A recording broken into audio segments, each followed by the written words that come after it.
নমস্কার বন্ধুরা, আজ আমি দেখাবো দম মাশরুম। তো তার জন্য আমি এখানে শুকনো লঙ্কা কালো জিরে ফোড়ন দিয়েছি। এবার দিয়ে দিচ্ছি পেঁয়াজ কুচনো।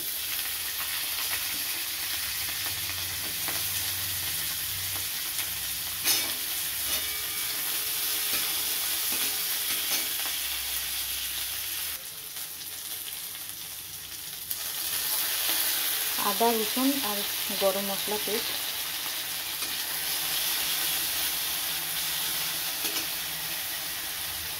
আর এখানে আছে পেঁয়াজ কলি, পেঁয়াজ বাটা আর টমেটো। সব কিছু আমি একসঙ্গে ভালো করে কষিয়ে নেব। এখানে দিয়েছি হলুদ গুঁড়ো, ধনে গুঁড়ো, কাঁচা লঙ্কা আর কাশ্মীরি লঙ্কার গুঁড়ো আর নুন।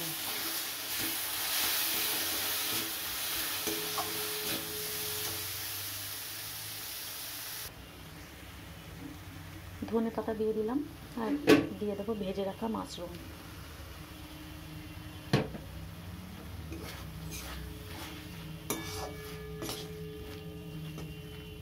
একটু জল দেব।